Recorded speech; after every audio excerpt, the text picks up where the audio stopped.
금융감독원이 홈플러스 사태와 관련해 MBK파트너스의 직무정지와 기관 경고의 중징계 조치를 결정했다.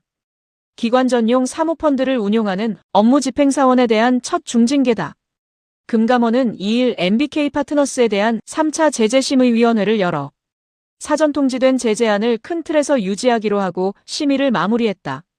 제재심에서는 위법 요건 충족 여부에 대한 법리 검토가 주요 쟁점으로 논의됐으며 위원들은 중징계 요건에 해당한다는 판단을 내렸다. 이번 중징계 조치안은 증권선물위원회와 금융위원회를 거쳐 확정될 예정이다. 다만 MBK파트너스에 대한 직무정지는 홈플러스 인수와 관련된 펀드 업무에만 적용된다. 이에 따라 해당 펀드의 추가 자금 조달이나 관련 업무는 제한되지만 MBK파트너스가 운용하는 다른 블라인드 펀드나 신규 투자 활동에는 직접적인 제약이 발생하지 않는 것으로 알려졌다. 그러나 기관 경고는 MBK파트너스에 적지 않은 부담으로 작용할 전망이다. 국민연금의 국내 사모투자 위탁운용사 선정 및 관리 기준에 따르면 법령 위반으로 기관 경고 이상의 제재를 받은 운용사는 위탁운용사 선정 절차가 중단되거나 선정이 취소될 수 있다. 금감원 제재심은 홈플러스 피해 구제와 관련 MBK파트너스의 사후 조치가 제재 수위를 낮출 정도로 충분하지 않았다고 판단한 것으로 알려졌다. 금융감독원이 홈플러스 사태와 관련해 MBK파트너스의 직무정지와 기관 경고의 중징계를 결정하면서 기관 전용 사모펀드 GP에 대한 첫 중징계 사례가 현실화됐다. 이번 제재는 출자자 보호 의무와 내부 통제 책임을 GP에도 엄격하게 적용한 첫 사례라는 점에서 향후 사모펀드 업계 전반에 적지 않은 영향을 미칠 것으로 전망된다. 금감원은 2일 제재심의위원회를 열어 MBK파트너스에 대한 직무정지와 기관 경고 등 중징계안을 의결했다. 제재심은 홈플러스 상환전환 우선주 조건 변경 과정에서 국민연금 등 출자자 이익이 침해됐고 이를 방지하기 위한 내부 통제도 미흡했다고 판단한 것으로 알려졌다. 금감원은 지난해 홈플러스 사태 이후 MBK파트너스에 대한 검사를 벌여 기관 전용 사모펀드 운용 과정에서 불건전 영업행위와 내부 통제, 의무 위반 등을 적발하고 제재 절차에 착수했다. 이달 3일 홈플러스 회생계획안 가결기한을 앞두고 홈플러스 회생 절차가 사실상 마지막 고비에 들어선 상황에서 최대 주주 MBK파트너스와 김병주 회장의 책임 있는 결단을 촉구하기 위한 자리라고 위원회 측은 밝혔다.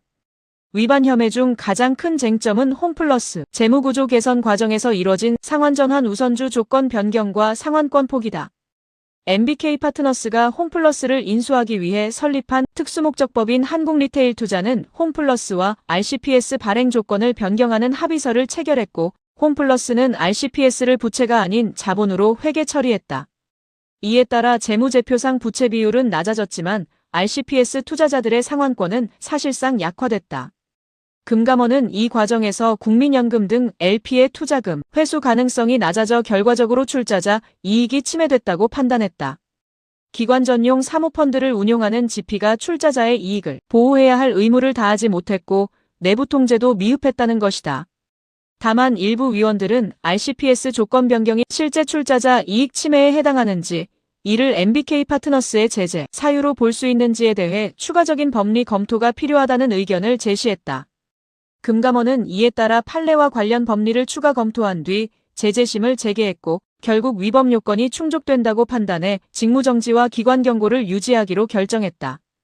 이번 제재가 금융위원회에서 확정되면 기관 전용 사모펀드를 운용하는 GP가 금융당국으로부터 기관 경고 이상의 중징계를 받은 첫 사례가 된다.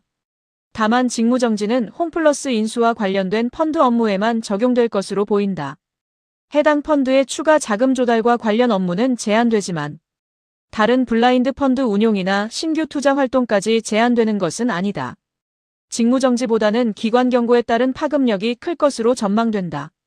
국민연금의 국내 사모투자 위탁운용사 선정 및 관리 기준에 따르면 법령 위반으로 기관 경고 이상의 제재를 받은 운용사는 위탁운용사 선정 절차를 중단하거나 선정을 취소할 수 있다. 국민연금은 국내 최대 사모투자 출자기관인 만큼 기관 경고가 확정될 경우 신규 펀드 조성과 출자, 유치에도 적지 않은 영향을 미칠 수 있다. 국민연금 출자 여부는 다른 연기금과 공제회, 해외 기관 투자가들의 투자 판단에도 영향을 미치는 만큼 대외 신인도 저하도 불가피하다. 이 때문에 MBK 파트너스가 홈플러스 회생 절차 과정에서 피해 구제에 적극 나설지 주목된다. 금융당국은 통상 제재 양정을 결정할 때 피해 회복 노력과 사후 수습, 자진 시정 여부 등을 감경 요소로 고려한다. 그러나 금감원 제재심은 현재까지 MBK 파트너스의 사후 수습 조치가 제재를 감경할 정도로 충분히 이루어졌다고 인정하기 어렵다는 판단을 내린 것으로 알려졌다. 금융위에서 최종 의결을 하기 전까지 MBK 파트너스가 추가적인 피해 구제 방안을 마련할 경우 제재 수위에 어떤 영향을 미칠지가 마지막 변수로 남아있다.